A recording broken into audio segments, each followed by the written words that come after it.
Hello. Welcome back To, the Never Better podcast. as you can tell, we changed We changed. We've probably made this video a couple times. We're just not, we're still looking at ourselves. It's okay. Not used to looking at the camera. Yeah, it's okay. All right. You want to do the intro again? The intro?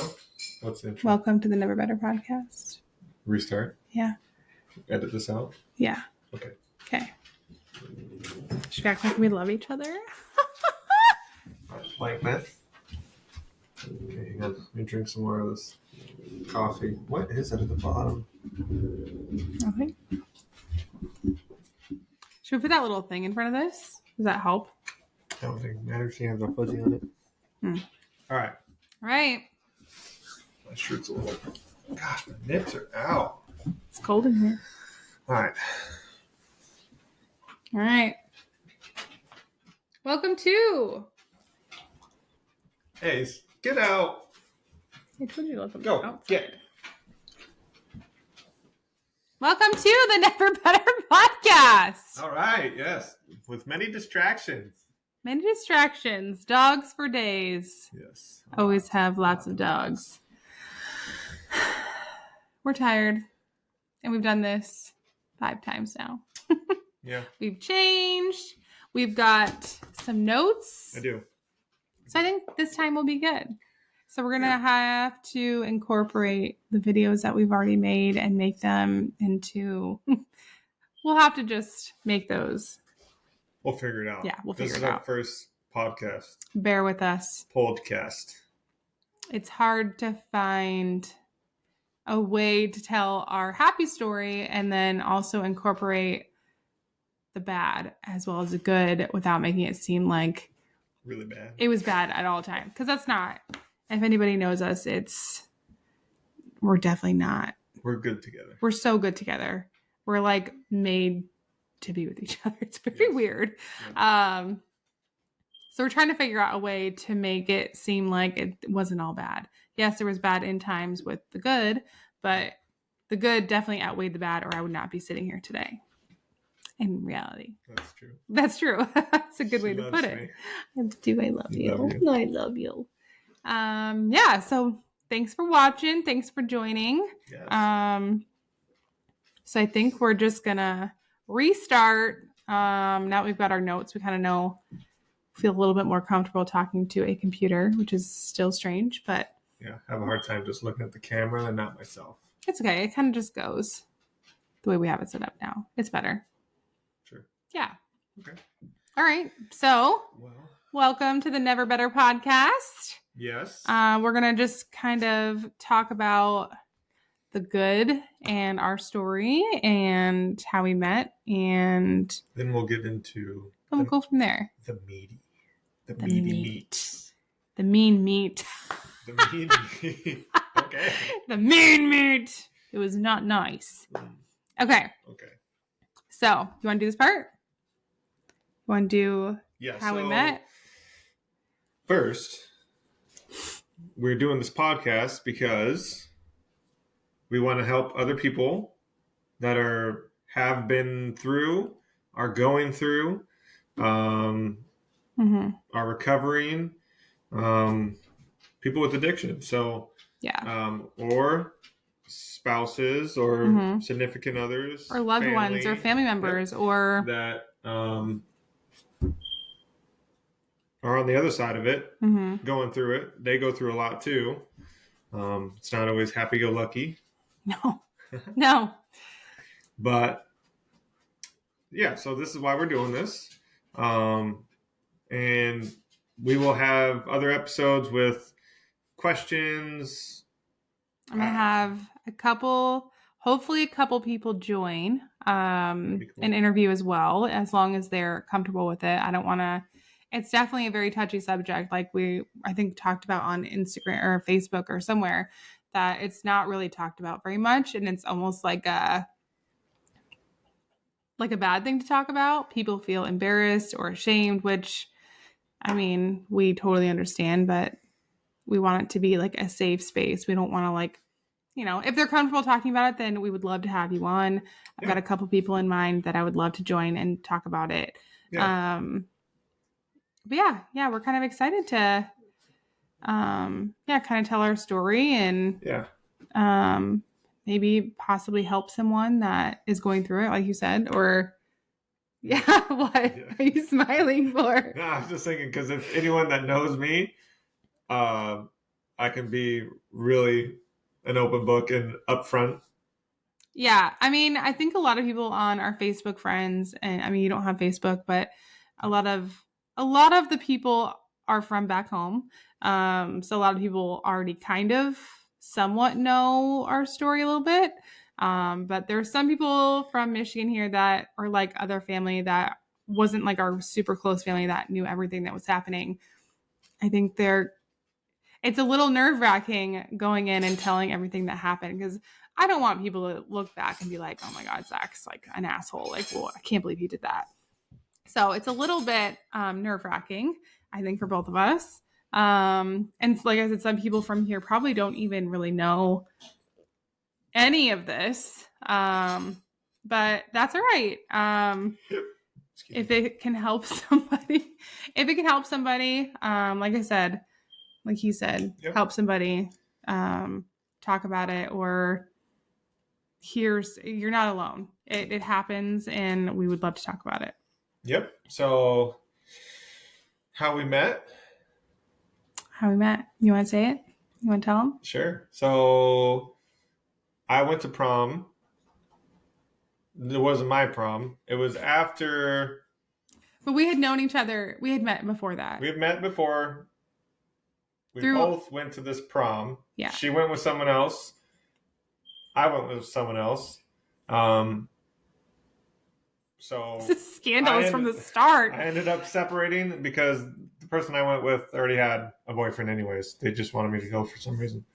So I left right away. I was like, hey, see ya. And found her and hung out with her and her friends. Mm-hmm. And yeah, we had a great time. And then we left. We met up. Okay, I'm never gonna forget this.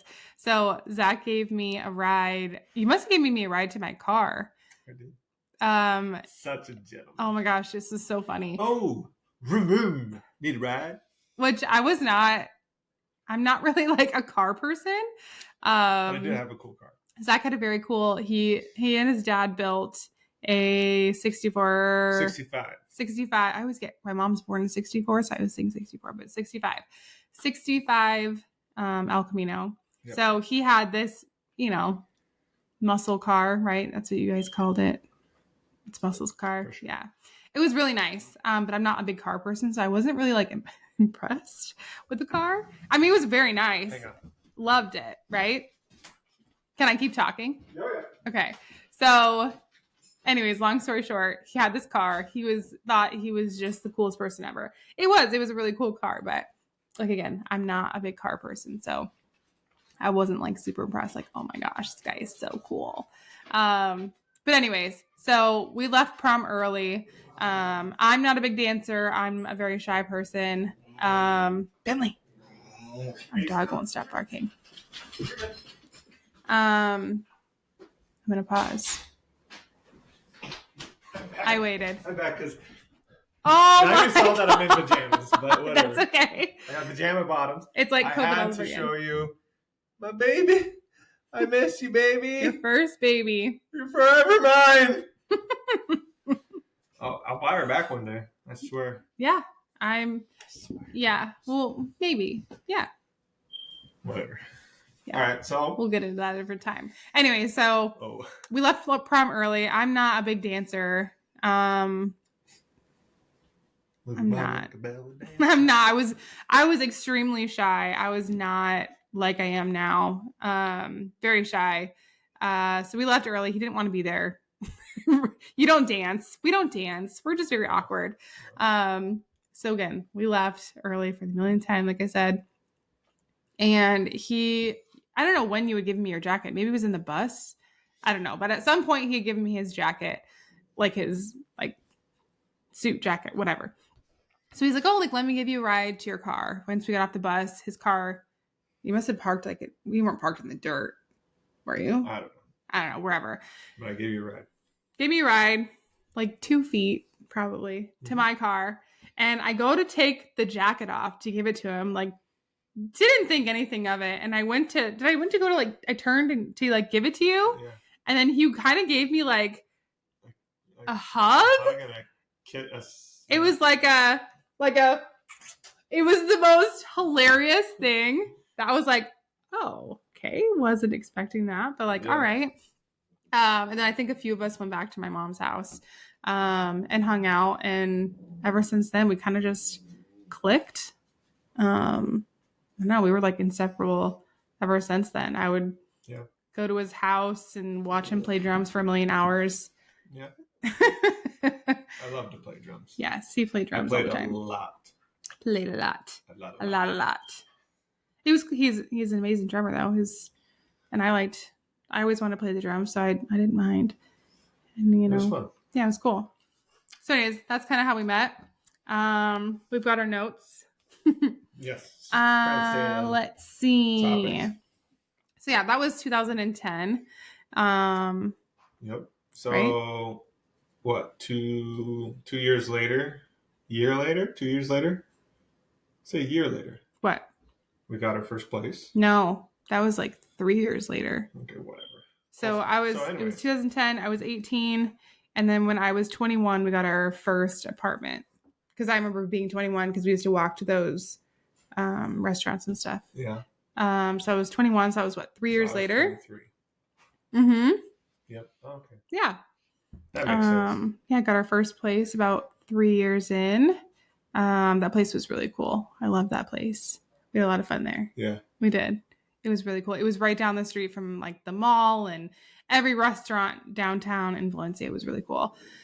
Yeah, and then we got engaged when within that year we got engaged. Let's see what else. Got engaged. These dogs. Got engaged. Here's a little ripped chocolate chip. Come here, Benny. Yeah, moved into that place, got engaged. We ended up moving from that place. We went to my mom's house. She had moved out of her house, let us rent it out. Moved there. We eventually got our own apartment again. And then we got married in 2015. Yep. What happened? What did we find out 1 month prior? We had a big surprise. We had Brody on the way. Yeah. We should I tell that story? How you took a cleanse? I don't know. So I had bought a dress when we got engaged. We went dress shopping, and I had this dress in my closet. I had had it for a year, and I had been running 6 miles a day. I was doing cleanse. I was eating so good. I was doing keto. Like I was in like tip top shape. And then 1 month before the wedding, I got the flu. I was really sick, probably both. I was really sick. And for some reason, I was like, I should take a pregnancy test. Like, there's no way, but I'm going to take one. Like something, I just don't feel right. And I took it, and I'm not kidding. I didn't even put the test down yet, and it was instantly positive. And I think I called you. I was freaking out. I was 23? Yeah, I had to have been 23 by that point because we got married when I was 23. I called him and I was like, oh my God. And then poor Zach, what did you think? Poor Zach's at work, probably like, what? Out. Yeah, that was a big surprise. The best surprise, he was truly a little life-saving surprise. Yeah. So at our wedding, I had to get a whole new dress. I had this, super tight mermaid dress. Like I said, I've been working so hard to fit in like a glove. And then I had found out because I was on birth control. So I was like, oh my God, like how long? How long has this been? And so I think we went to the doctor, and by the time we got married, I was already 4 months pregnant and I had no idea. So I had to get a whole new dress. And I think I got it a week before the wedding. That was so stressful. Oh my gosh. I remember just, you cried over that dress. I did. I cried over that. Can you imagine working so hard to fit into this like dress you loved so much for a year, and then it just goes out the window? It was 100% worth it though. Brody was worth every tear I cried over that stupid dress. Of course. So yeah, we got married. We got married. We told everybody at the wedding about Brody. Yep, we didn't tell anybody. It was like a surprise because nobody knew about it. Yep. Actually, I mean, your parents. Yeah, like our parents. Our parents knew, but we told everybody else. Told my parents at OG's. OG's. Your dad cried. It was the cutest thing ever. Yeah. He does this thing where he tries to hide his crying, and now Zach does it, and it's hilarious. No, I know. Yes, he does. We're watching a sad movie, and he's like, it's so funny. I'm not crying. It's so funny. But yeah, so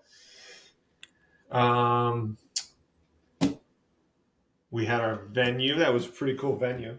That was a cool venue. I don't even know if they do it anymore. They don't do it anymore. Oh. It was at a historical barn in Newhall. The old Newhall barn. Yeah, it was cool. We called it.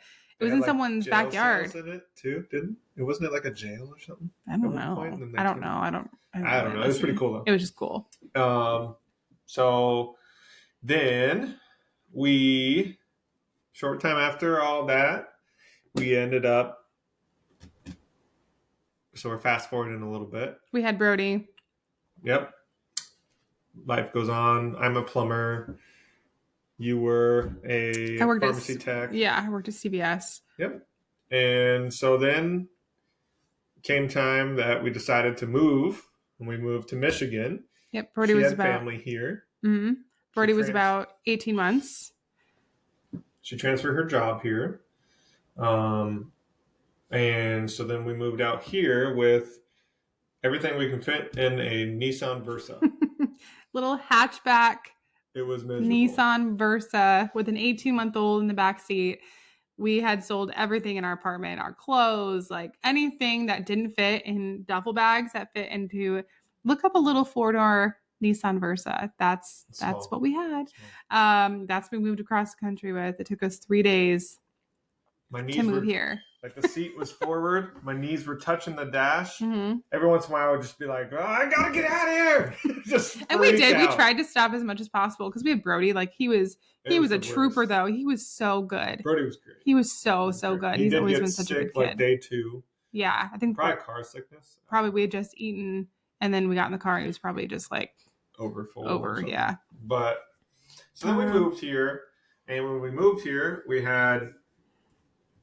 Plenty of help from her family. Yeah, they were so great. We're so thankful. Yep. So we stayed at one of her family members' house in Detroit. Mm-hmm. It was very nice actually. I liked it. I loved it. Across from Fox Theater, and they were so great. Yeah, they were so great. They were great. So then we went from there and we moved to her other family member's house. And we stayed there for a little bit. That was amazing that they let us stay there because I just got a job for a plumbing company, residential plumbing, and didn't have enough money to even rent a place yet. Yeah. Like I said, we moved out here with nothing. Yeah. We had nothing. So then once we had enough, then we rented a place from her other family member. Yeah. So we rented that for about a year, I think. Mm-hmm. Yeah. It was the best. I loved it. It was our own little place. And a little two bedroom. How many square feet do you think it was? Oh, it was like 900 square feet. Maybe 900 square feet, but I loved it. Sonic was right down the freaking street. Zach loved his Sonic, especially when I was pregnant with Olivia. Oh my God. We got to go get chili dogs and ice cream right now. I was like, let's go. And then buy some pickles on the way home. I would just eat pickles. I don't know why. Yeah, I was. When they say when you're having a girl and your husband has cravings, and I never had any sort of craving whatsoever. I think we even made a funny video about it a really long time ago. Yeah, I was eating pickles. All he wanted was pickles, ice cream, and chili cheese dogs. And I'm like, I mean, I guess I couldn't have ground beef. I had the worst acid reflux. I had like the worst. Before I knew it, I was 230 pounds.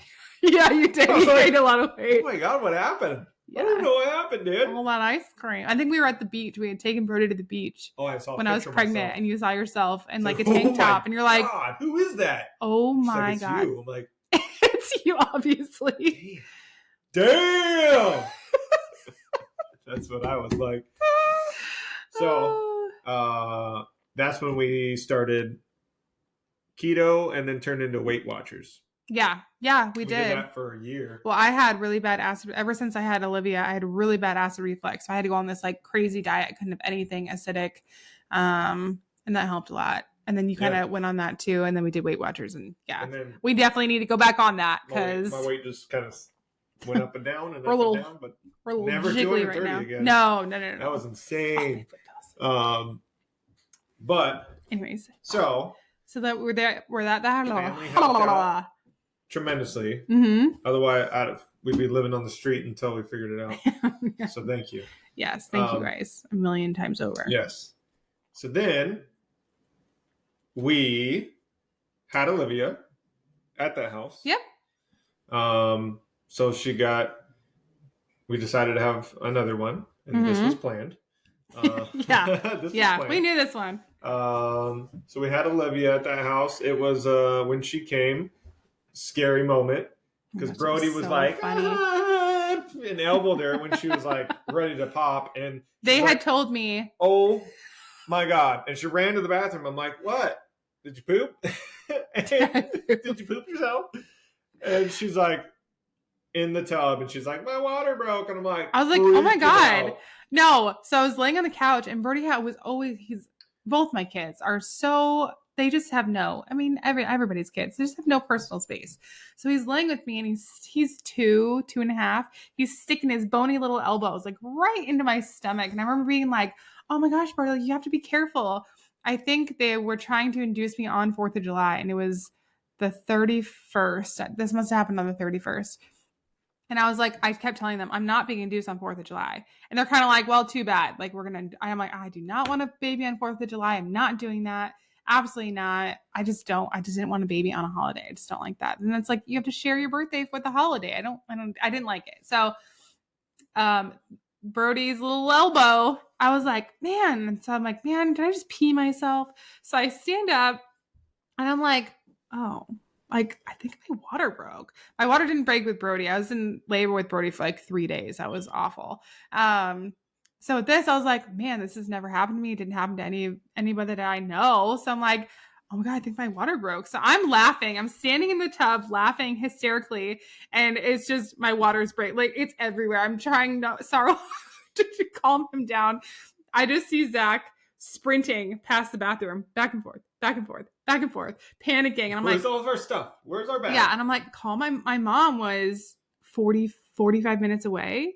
And I'm like, I didn't expect my water to break. We see all these like videos and stuff like, oh my gosh, once your water breaks, it's like, it's game over. Like you don't have much time. So I'm like, it's fine. Like it's fine. I am just so chill. Zach's freaking out, calling my mom. And then my mom's like panicking. She had just moved back. There was construction. Mm-hmm.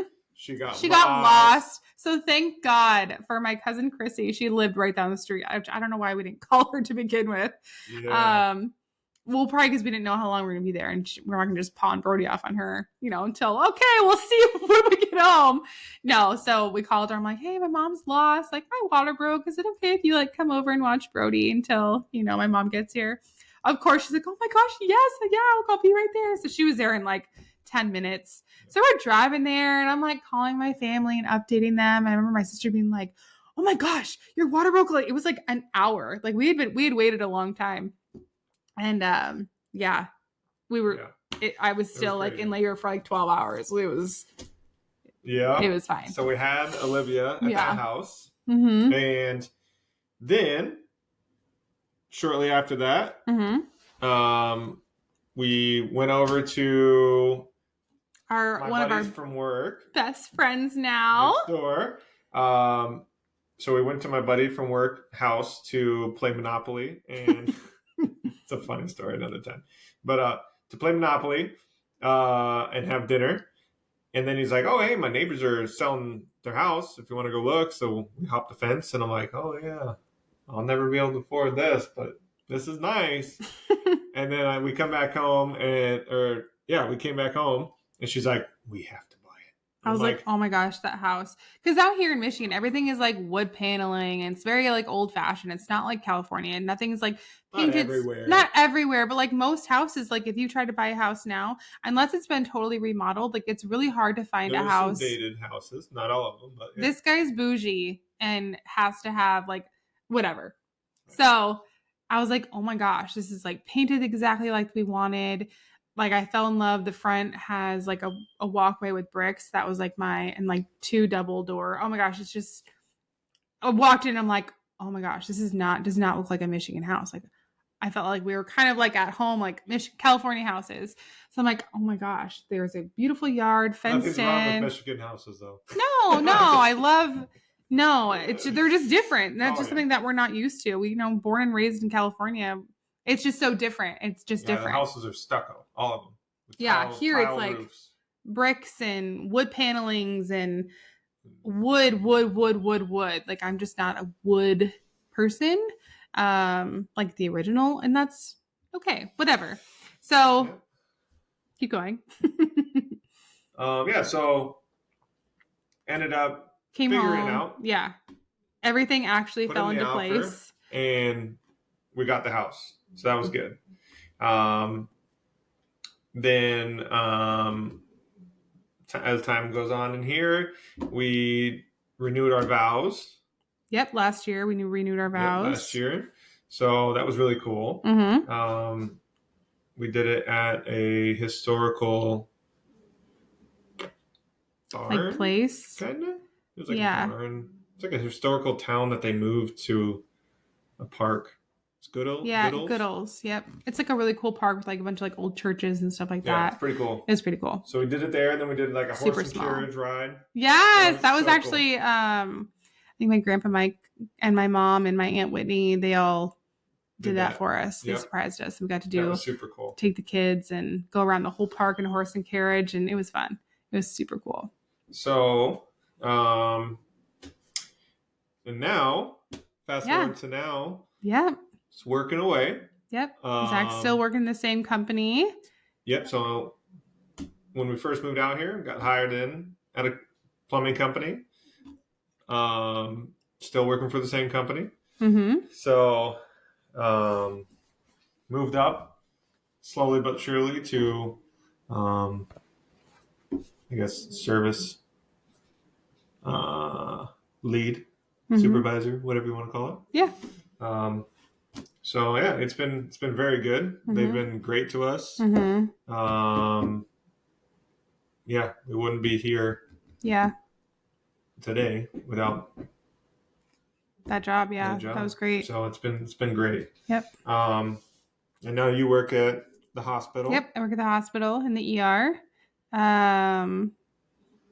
handling patients' medications that are being admitted. Love it. See a lot of crazy things. But I love it. I wouldn't want any other job, and I work with great people. I just love it. Love it. So, our podcast is about addiction, so now we have to go a little bit darker. Unfortunately. Yep. That's not the whole story. It's not the whole story, but we wanted to tell you the good part, because it wasn't always bad. No. I wasn't always a shithead. No. I turned into a shithead for sure.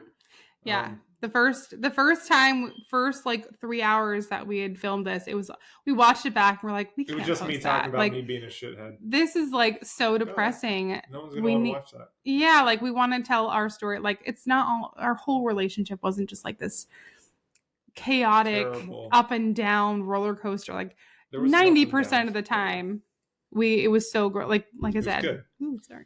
Yeah, we're great. We're like two peas in a pod. So, but getting into yeah. Now we're going down the addiction road. Dun. So, yes. So, let me ask you a couple questions. Sure. We're having a hard time like transitioning when, like, how to start it out. So I guess I'll just ask you. Fire away. How it all started. So I think we had talked about previously that you had started smoking weed at like 14, 15. Yeah, so I think 14. Yeah. Started smoking weed. That's really young though. That's really young. Little young. It's a little young man. So yeah, I smoked weed when I was 14 for a while. And then never really progressed from there until about 18 is when I got into coke. So I did get into coke, and that started. I was working at an oil shop and got offered it a few times, and I said no, I won't do that. I can't do that. I would never do that. Eventually, I gave in, and I was like, why not? Let's try it out. So then it was just like a party thing. I would do it when I'm on a weekend. I wouldn't do it during the week. And then, so it was just a thing that I would do randomly. I think I still smoked weed at the time. I don't remember. I want to say I've smoked cigarettes since I was 16, 15 or 16. Mm. Yeah, 15. That's crazy too. Yeah. Well, my mom used to smoke cigarettes, so I stole some of hers. And then I was like, oh, these are gross. Yeah. And then we knew someone that worked at a store that got them. So remember that story? Really quick. I don't know if you guys ever used it. I'm sure you did. I think everybody in King Country did.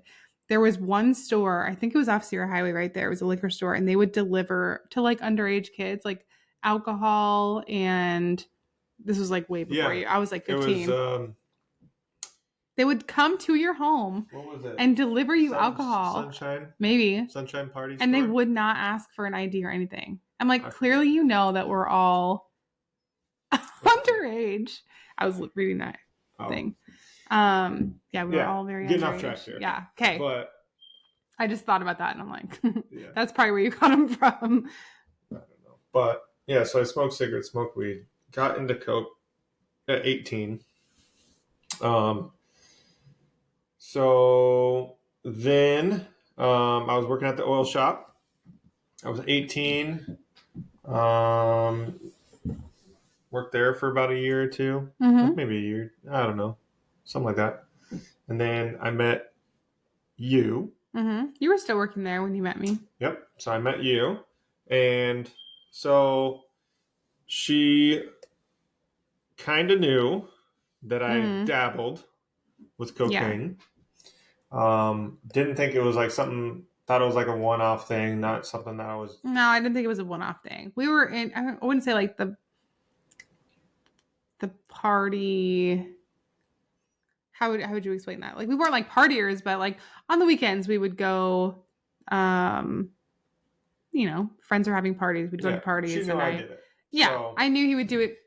It wasn't like anything like that. It was just like on the weekends, or if we went to like a party, I knew he did it. Right. So, she never did that. No. She never did anything bad. She can't even smoke weed. No, I can't. So. I think I did it twice, and I had the worst panic attack every single time. Yeah.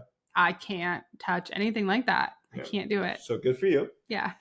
Thank God. That was not me at the time. So, so then I'll just be a weekend partier. And then started working for a commercial plumbing company and doing really good there. They sponsored me into the union. Had my head on relatively straight. Mm-hmm. Worked extremely hard. But I was keeping the drug use on for just partying and Mm-hmm. still being reliable and all that. Well, you can only do that so long. Mm-hmm. Eventually, you become unreliable, Mm-hmm. and that's what happened to me. So tell the story. I don't want you to like rush. Like you're reading your notes and you're rushing through this. Like it's just you're just trying to get it over with. not trying to rush. I can see you rushing. It's okay. So tell. Yeah. Yeah. Sorry. Oh, it's okay. So yeah. I see you're watching the time of the podcast. You don't want I the am podcast. watching the time. Don't worry about that. It's still kind of interesting to talk about. So. Yeah, My bad. No, I just don't want you to like rush. Like I feel like you're rushing. You're like speeding. Hurry up. It's okay. Yeah. We can edit this part out if you want to, but don't worry about the time. Okay. So tell me about the first time that you did. I hate even saying it. The first time that you ever did meth. Tell that story. Ask that again because we're gonna have to edit this part out because I went like this and that looks terrible. Oh, so tell me the story about the first time that you tried meth. Like tell why it got why and how you even got that. So I did get into meth. I'm gonna take these notes away from you. Sorry, I keep looking at them. Yeah, it's like you're reading something. So the first time that I did meth was we had obviously a sketchy character that would deliver coke to me, and so one day it didn't look like coke, and it was crystally and clear. And so I called him back and I was like, "Hey, what is this?" And he's like, "What do you mean?" I'm like, "Well, I was trying to get coke." And he's like, "You get what you get." It's like, okay, well, I don't want this. He's like, "There's no returns here." So, yes. I was like, "Okay, well, I'm not going to waste my money. So I'll just do it." And I did it. And it was dumb.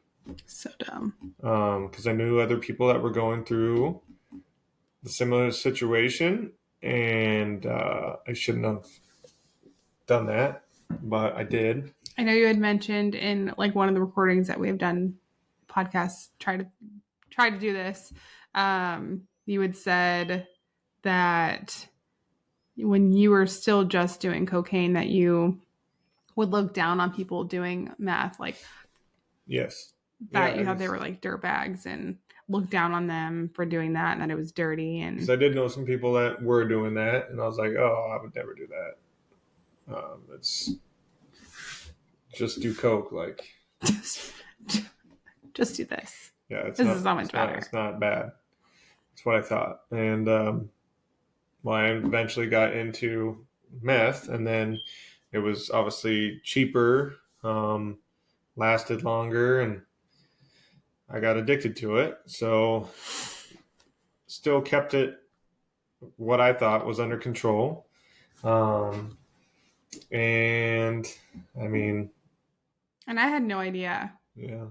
He was very good at hiding. Well, I think once it got to that point, he was very good at hiding it. Yeah. So I had no idea.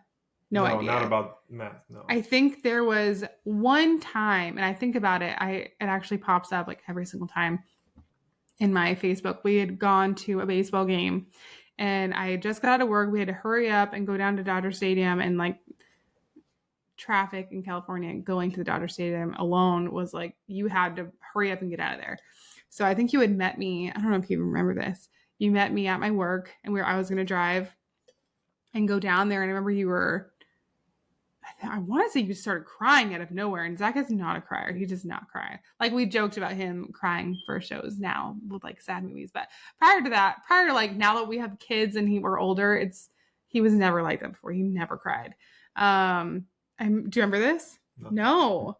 So you were like super upset, and I'm like, what is wrong with you? Like, we have to go. Like, we don't have time for this.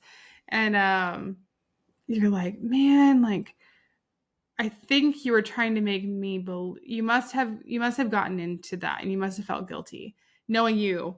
You were crying about it, and you're like, basically, like, I'm sorry. Like, I'm not going to do it again, and kind of like you wanted to stop doing it. And I was like, okay. Like, we talked about it for a little bit. Like, okay, like, thanks for being honest. Like, you don't have to be this upset. Like, thanks for being honest. You don't remember this at all? No. Wow. And I think about it all the time.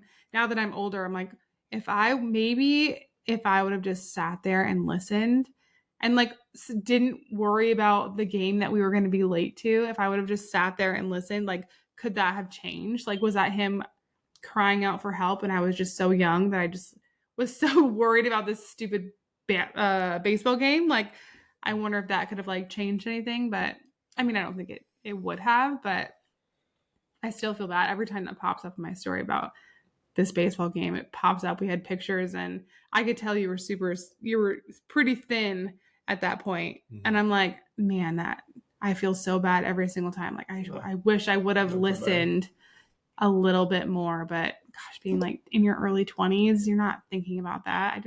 I had no idea it was at that point. I had no idea that was something he was doing. I don't think I ever thought he would ever do something like that.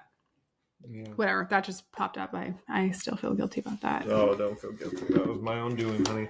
Yeah, but still, I always feel bad. So that point, you had, yeah, like, you weren't doing it all the time. Like, still at that point, you were still completely normal. And yeah, it wasn't all the time. I talked about this in the previous video as well. That was the one thing that normally somebody that's doing like meth and even some people that are doing cocaine, like a lot of it, you can totally tell like they're just like constantly like tweaked out and like they just look crazy. You know what I mean? Like, they have like crazy, bizarre behavior. Zach was never like that until like the very end when it was super, super severe. And still at that point, you were crazy. Like, the things you were doing were crazy, but you never acted like a tweaker. You weren't like shaking and like twitching and I would sleep fine, eat fine. Yeah, he was never. So I'm like, talk fine. I wouldn't be talking too fast. Mm-mm. I wouldn't be shaky. Mm-mm. Nothing like that. You couldn't tell. Besides, you could not tell. I was skinny.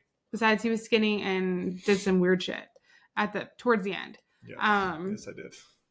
But yeah, so he wasn't doing it all the time. And then we moved into our apartment. So this had to have been, there was a short while before he had started this. And he had completely stopped ever. We were working out. We were in really good shape. Well, so yeah, let's go back to this real quick. Yeah. So when we got our first place, our first apartment, the Promenade, I was doing it a little bit more often then. I don't think I was doing meth then. I think randomly maybe, but mainly coke. And I was like, dude, I gotta take a break. It's expensive. Like, this is crazy. I got a crazy expensive place I gotta pay for. I'm done. I want to work out, get big. I'm tired of being so skinny. Everyone's always like, dude, you're pretty skinny, man. Are you okay? And I think what really resonated when I quit was my best friend's mom was like, hey, hi, Lou. She was like, hey, are you okay? Like, you're, do you eat enough? Are you like, you're really skinny. I'm like, oh. So that like made me feel really bad. So I was like, yeah. And she's like, is everything all right? I'm like, oh yeah, everything's fine. So I was like, man, I gotta quit. So I quit for a little while and started working out. And gain everything back, and I think that was the time like we got engaged. Yep. And then I Yeah. was good for a while, and then started dabbling again. And I think and maybe I'm wrong, but if I remember right, I think it started becoming a more often thing when you were working 20 hours a day, coming home, getting 4 hours of sleep, and then going back to work 4 hours later. I think you were doing it to stay awake. I mean, correct me if I'm wrong. Maybe that was just the excuses you used to tell me. We worked like 12, 15, 17. There was one day that we did work 20 and then had to be back in 5. I crashed my car on the way to work that day. Rear-ended someone. I was driving and I fell asleep driving on the way back because it was like 45 minutes or 50 minutes from our house to the stadium I was working at. And I fell asleep and hit the gas pedal. And I woke up and I was right behind a car. So I slammed on the brakes and boom, I hit him. And we pull over to the side of the road and he's like, what? What the fuck, man? Like, how did you hit me? There's no one on the road. It's like 4 a.m. Like, I'm sorry. I just wasn't paying attention. Like, I don't know. Can't tell you I fell asleep. So, yeah, I was working a lot of hours. So that kind of played into doing it more to stay up. And then I think you started just hanging out with more and more of the wrong crowd and not the good friends that I had. And it was just around more people that did those type of things because then I felt comfortable because I was doing bad things. So, which I still was keeping it under control. You can only do that so long. Yeah. Eventually took a hold of me and I would just disappear. I would tell everyone that, oh, I'm working and I'm working late tonight and not come home and go hiking at night. Oh my God, I remember those days. Yeah, I would just go drive to a mountain and hike it all night long by myself or with the buddy sometimes. But there's times where I drove out to Mojave Desert and drive out middle of nowhere, get out and start going in caves. Like there's like gold mines and stuff. So I'd go in them. He thought he was going to find gold. Like he legit thought he was going to find gold. I was going to strike it big. He was going to strike it big. And he was just out there hiking all times of the day. I drove out to Mojave a lot to go hiking. That's so insane. Yeah. Yeah. At that point, he was losing his mind. My mind. He was losing his mind. At that time. And yeah, I mean, I don't understand how I even did that. I hiked for like 12 hours, no water, no food. Just go. I'd find my car every time somehow. I would hike miles.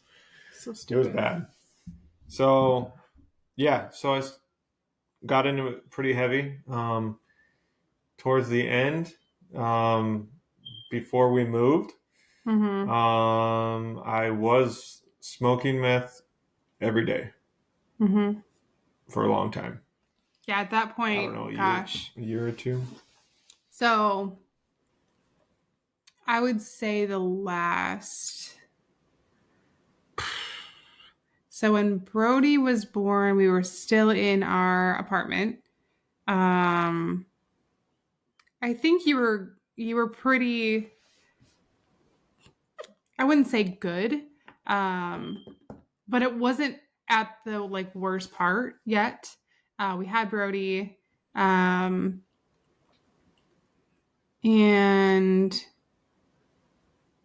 it was when he was like a few weeks old. We had a fire. I woke up. He was going to work at, what was it, like 5? It was pretty early. It was really early.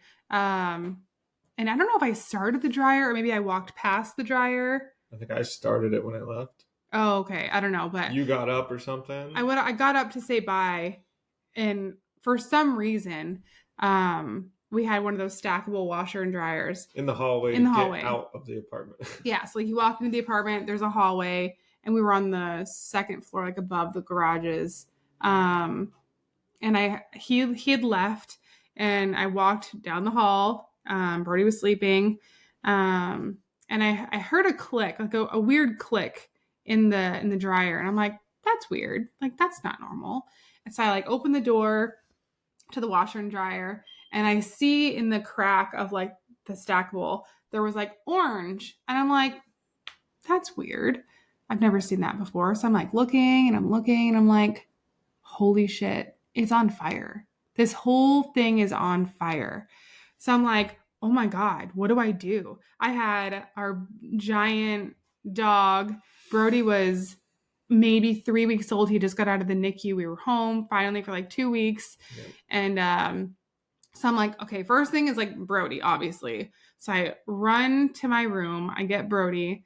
I pick him up, and I had like a little bouncer type of thing. And I cringe. Oh, I cringe when I think about like this, but I was in pure panic.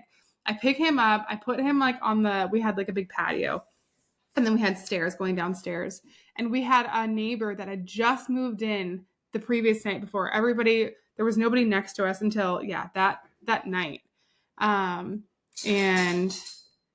by the time I had ran to get Brody and ran out, I opened the door again, and our two dogs that we still have, they were in the back bedroom still. So I opened the door to get the dogs, and at that point, the fire alarm's going off. The whole hallway is just engulfed. The whole thing is on fire. The alarms are going off. I'm trying to call for my dogs, and they finally come out, and I'm like, I'm trying to hold the dog. I'm trying to watch Brody. He's awake at that point. And then the neighbor had our stairs went down, and they're like, I think it was to their bedroom. Yeah. He came out, and he's like, hey, is everything okay? And I'm like, my house is on fire. Like, oh my God, I don't know what to do.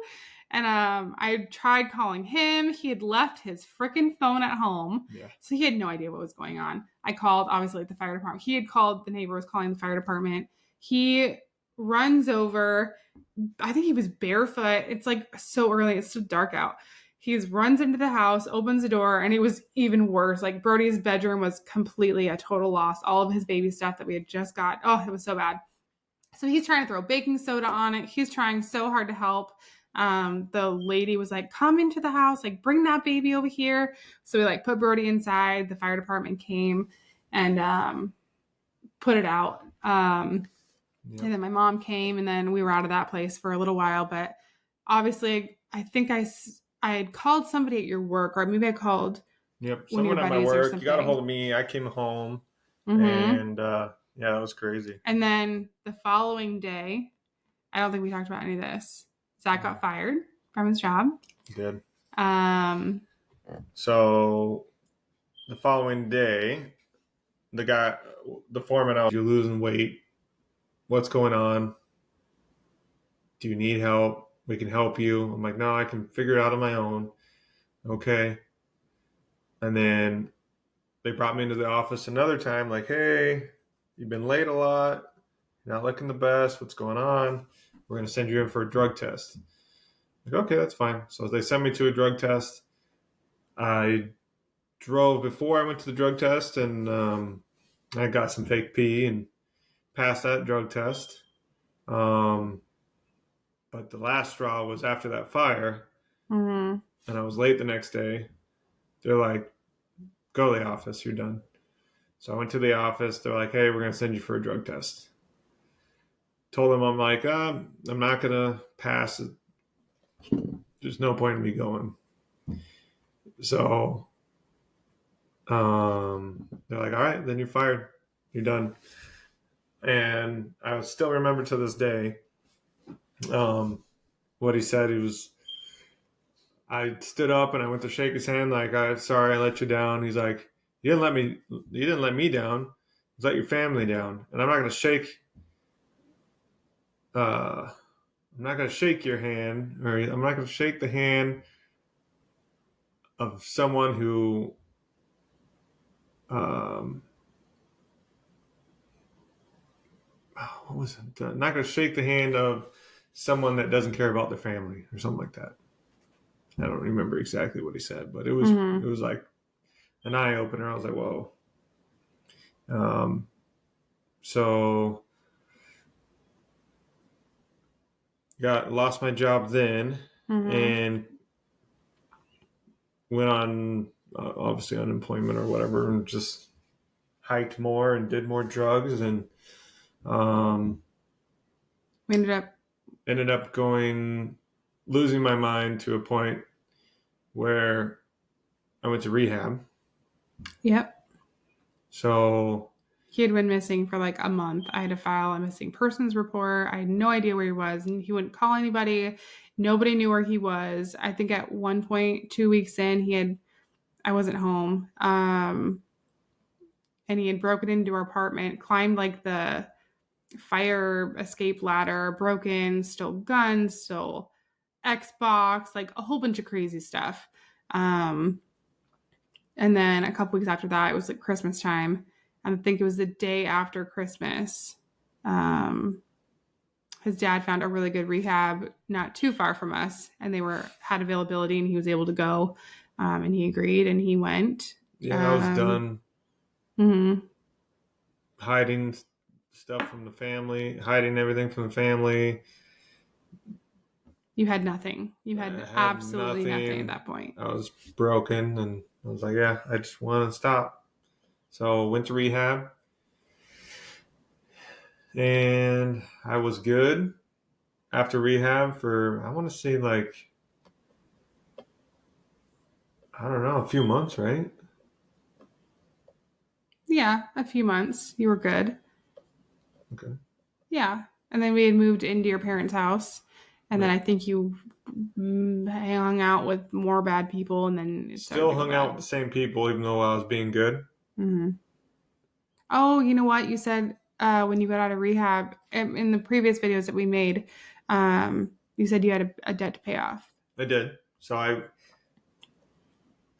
had a debt to pay off, so I was like, you know what, whatever. I'll just go. I heard that they were irritated about it, so I went to go pay the debt off, and they're like, well, good job. You're looking good. It's good for you, man. And they're like, well, you want to smoke? I'm like, sure. Why not? It's not going to hurt me just to do it once. So got right back into it slowly, but yeah, I did get right back into it. And I think at that point, I found out, I think for the last time right before we moved, I found out that you had did it, and I was like, dude, I think I was like, F you. And I think we had like broken up for like the first time in our whole, besides like missing, that whole stuff. But remember you threw that ring, and his dad, so we got in a huge fight. I found out, and this is like our original wedding ring, and I don't think you ever thought I had the courage to be like, I'm fucking done. Like, I'm fucking done. I'm over this bullshit. Nothing is at this point is gonna stop you. Like, I'm not gonna bring Brody around this stuff. I'm gonna protect my kid. I'm like our kid. You know what I mean? I was doing everything. Like, I'm not gonna let myself or my son be around that. Like I'm not doing that. Yep. So I don't think you ever thought I was really gonna have the balls to ever say that. So except at that point. Yeah, it was he was pissed. Pretty good fight there. Yeah.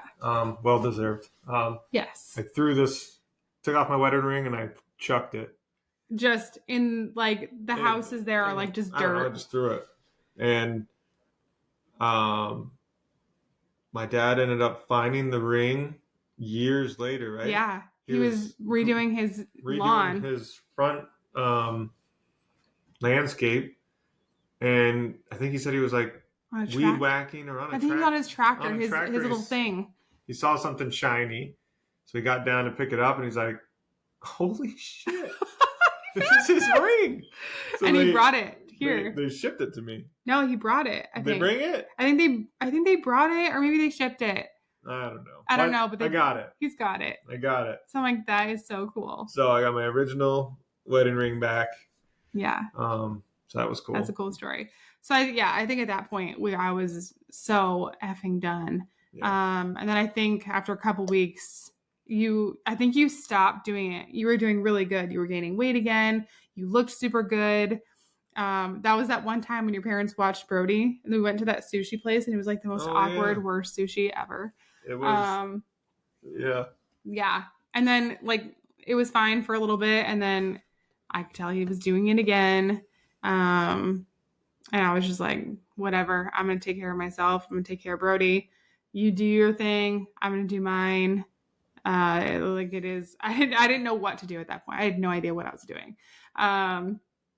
So my sister mentioned one day, like, I'm going to move to Michigan. We were staying, me and Brody and sometimes Zach, we were staying at my mom's house. And I was watching, my niece would get out of school. I would watch her until my sister got home. And then when she got home, she would watch Brody and then I'd go to work until like 11. I worked at like a 24-hour pharmacy. So sometimes I would,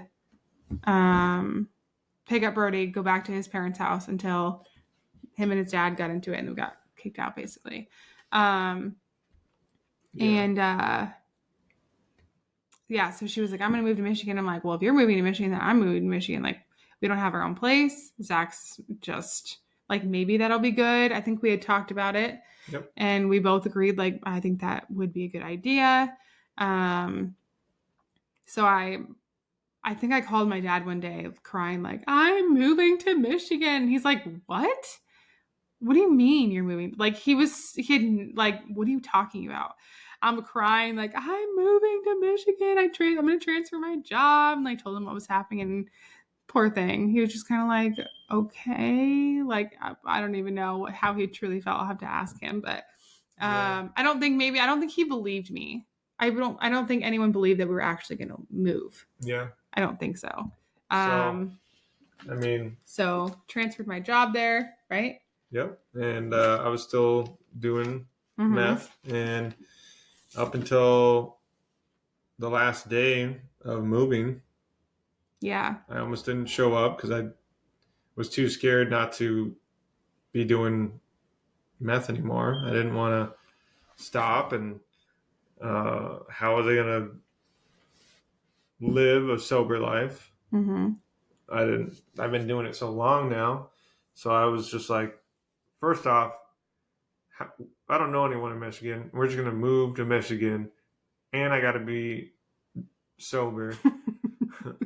Family. Like, we're both born and raised in California. I mean, I have family, but it sounded crazy to me, but we talked about it. And the last place we talked about it was at Grizzly Burger. Remember? Barely. It was a burger joint or whatever. Yeah, I remember Grizzlies, yeah. And then it was you and your sister, and you're like, it's going to be a good thing. Like, and I think I was crying at the time. Like, when we were about to leave. Yeah, that was like the last place that we left. Yeah, that's when we were actually leaving. It's going to be good. It's going to be hard, but it's going to be good. And yeah. I want to be a good person again. I don't want to keep going down this path. Because it's not like I ever felt great about myself doing drugs. I always had that thought in my head, like, man, I'm too far into it now. I wish I could go back to my 17-year-old self and redo and not go down that path. And what would I have done? Maybe I would have had a different career. Maybe I would have made something of myself. You did make something of yourself. You're a fantastic plumber. That's the thoughts going through your head. Yeah.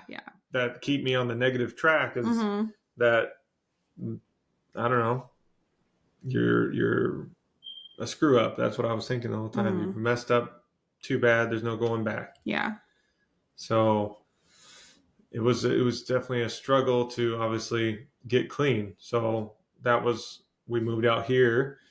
I got sober on the drive out here. That was rough. That was rough for everybody. That was, I drove 3 days. I had an 18-month-old in the back seat. I think we had mentioned in this video previously, in our Nissan Versa, little hatchback car, I had duffel bags of my stuff, Brody's stuff, And I separated at the very end. I didn't know if he was coming, and I told him, I'm already transferred my job. Like, I am moving, whether you're coming or not. So if you want to be with us, that would be fantastic. But if not, fuck you. I'm still leaving.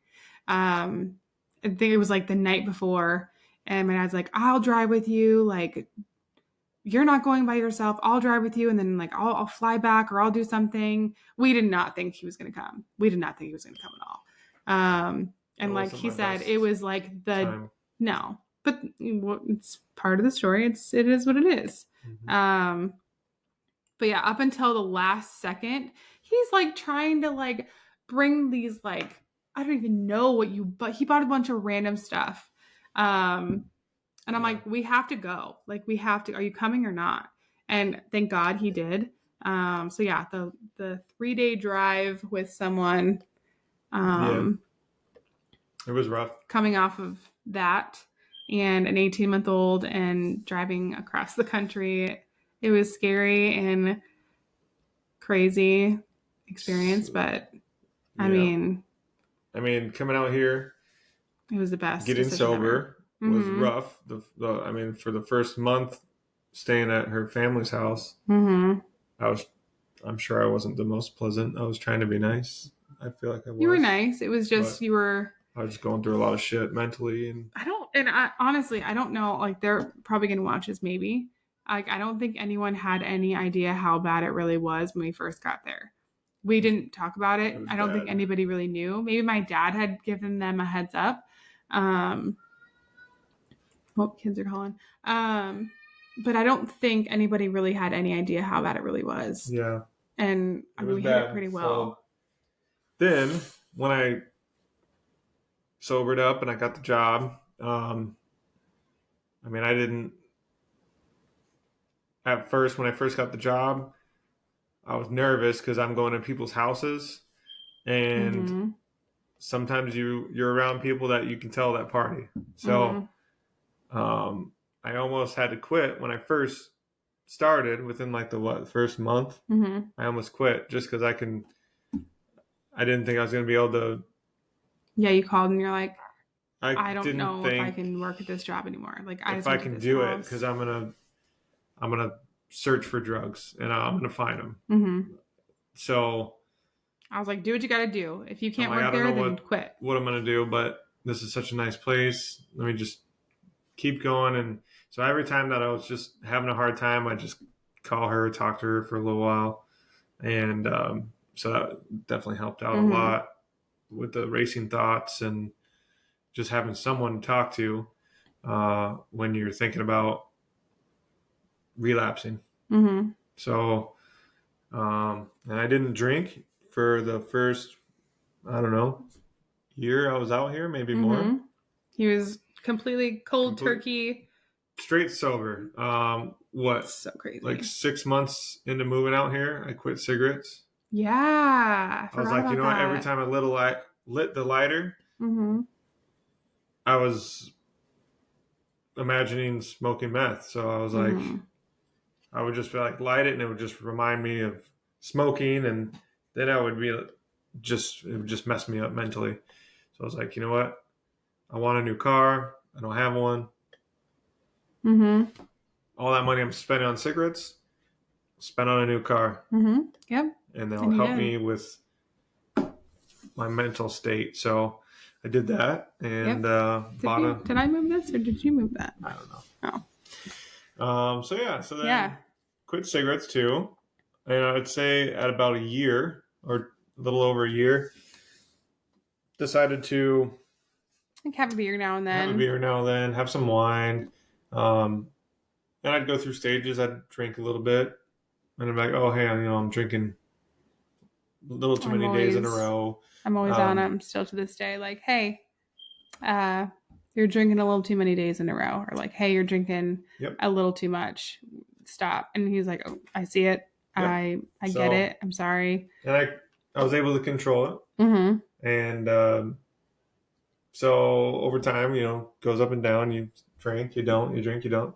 And drinking is hard. Like parties and like graduation parties, and there's a lot. holidays. Like it is, it's even for me that I'm not an addict.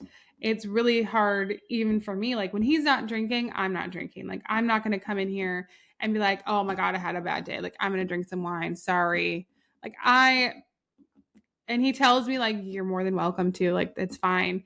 But I don't think that's fair. Like I'm not going to do that to him. That is just like, oh, like, look what I'm doing. I know you want to do, like, I would never do that. I don't do that at all. So yep. So then recently, it's hard.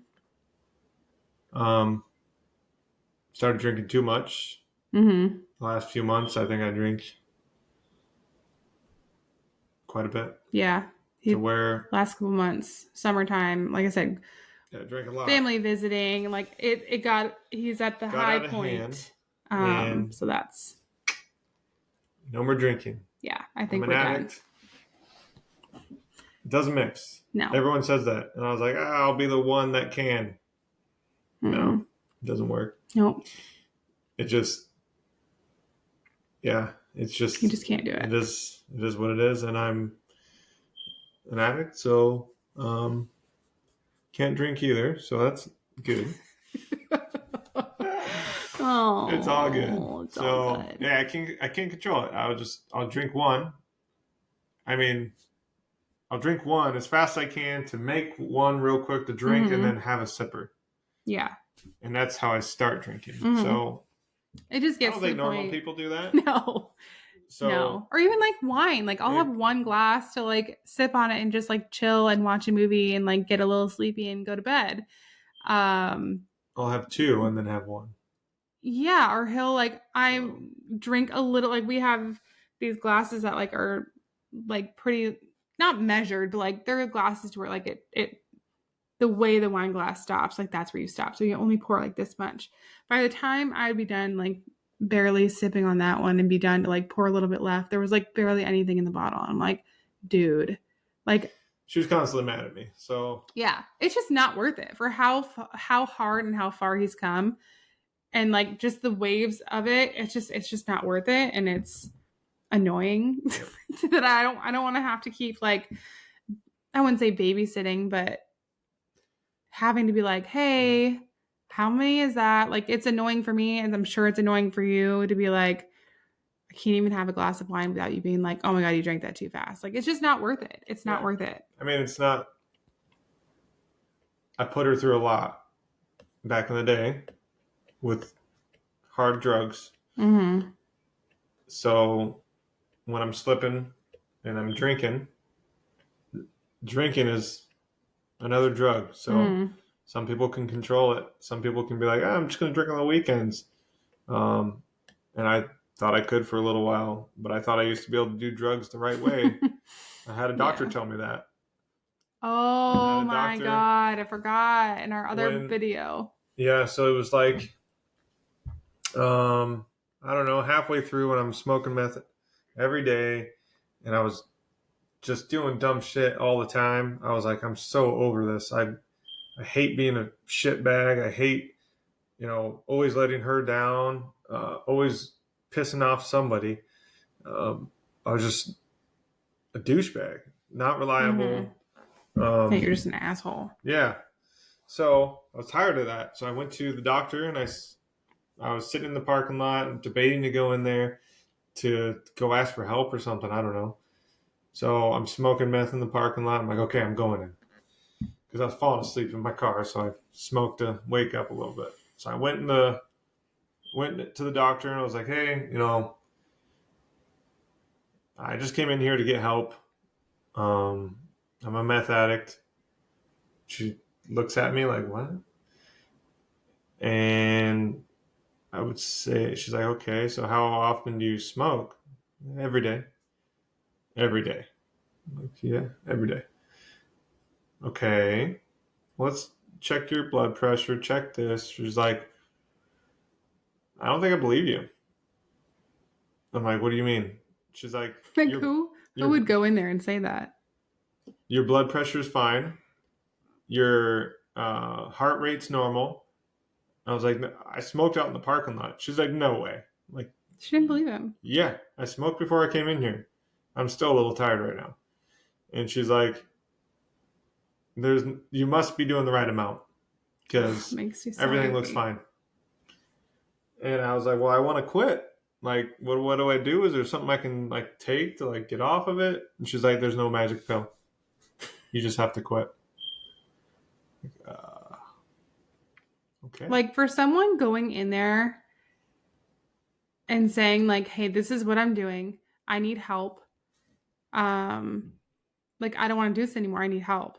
Do you think telling someone, oh, you must be doing the right amount. Oh yeah, everything looks fine. You must be doing the right amount. I don't believe you. Yeah. You think that's the right thing to say to somebody that's asking for help? That's like something so severe. Not many people have the courage to even go into a place like that and be like, hey, look, this is what I'm doing. Like, do you know how much courage that took for him to go in there and say that and finally like try to get help? I think that was the first time where he tried to get help. And that's what the lady said. That's what she said. So I think that made him spiral down even more like, oh, this doctor thinks I'm fine. I'm still healthy. I have my teeth. My blood pressure's fine. My heart's fine. Like, cool. I'm just going to keep doing it. Yeah. Ugh, it makes me so angry to this day. Crazy. But I mean, yeah, I mean, that's just a snippet of like our journey. Yeah, that's my addiction. Yeah. My past. Mm-hmm. And a little bit of my present. Still dealing with addiction and forever will be. Yep. So, but yeah, I'm 6 years drug free. That's good. Yay! That's amazing. So 6 years drug free. Wish I could say just 6 years sober, but I didn't think there was anything wrong with it because I was drinking controllably or responsibly. And like it wasn't, like he was really good for a long time. Like I said, like if he started getting a little bit worse, then I'd be like, hey, that's enough. Like would stop for a couple months. Yeah. But then it just this last couple months was like, no, this is beyond. I just have to stop because it's just a never-ending wave. I'll just stop for a month or a couple months and I'll get right back to it. So I just have to stop. And I can just drink heavily, and that's not a good thing. No. So, yeah. But I'm proud of you for like recognizing that and having the strength to be like, you know what? I'm not doing that anymore. Like it's just not worth it. Yeah. What am I at right now? A week and a half? Yeah. Yeah, you've been really good. Week and a half, baby. Woo! You gotta start somewhere. Yeah. Yeah. So we can. Well, that's a little bit about us. Yeah. And, we're gonna have more episodes. Yeah. Obviously. Well, I think we're gonna make a full episode of, I think, just the crazy stories of Zach's. We have plenty of things we can talk about with this. I mean, if anybody else is struggling with this, or you have any questions, or if you are struggling with this, or you have somebody that is struggling with this and you need advice, or you need someone to talk to, or you need resources, or you need help, reach out. Please reach out. Like you're not alone. We can even make videos of us answering questions or talking with people. I don't know how to do that, but we can figure that part out. Zach's not very tech savvy. I really thought he was a little bit more tech savvy than I'm semi tech savvy. I can play Xbox pretty well. Yeah, he doesn't know how to do all of this. I'm like, no, do this, click this, click this. He's like, I don't know how to do this. You just figure it out. So whatever. It's all right. I know how to do it. So like I said, I want to have a couple. Yeah, I have a couple people that I want to join. I'll have to ask them still. Whoever, feel I'm not going to push it on somebody. But yeah, I think we're going to try to do a podcast every week between work and the kids. I think every week would be a good idea, good start. I feel like might be able to, the next episode, we can probably do your perspective if we didn't touch too much on it today. Yeah, I don't think, stories and my perspective and how it affected me and Brody and things that I had to do. Yeah. So maybe next week we will touch base on my side, my perspective, things that I did and maybe dealt with. we'll have some questions to answer by next week, so we can we'll kind of play it by ear on exactly what we're going to be doing. Yeah, so we'll wing it. Thank you guys for joining so much for watching and joining. We appreciate all the support. It was a little nerve-wracking telling everyone that we're starting this podcast. It's such a touchy subject that not a lot of people like to talk about talk about at all. Makes me I feel like I have PTSD from I'm sure you do. I think I do too. I'm sure you do. Yeah, but I started talking about it, I get like my heart starts racing a little bit. Yeah, it's definitely not easy to talk about. And I know some people are gonna be like, "Oh my god, you guys just want attention talking about that," but like nobody's talking about it, and I feel like it's so bad lately that. And I mean, I also work in the ER, so I see it a lot more maybe than everybody else, but it's so bad, and like nobody's talking about it. Like something needs to change. It needs to be more of like an open topic, and people need to start like helping each other. I don't know. I can go on and on. Yeah. Thank you guys for watching. We will see you guys next week. And we'll see you guys next week. Thanks for watching. Never Better Podcast. All right. I'm never going to get used to that. It's going to take me a long time. Bye.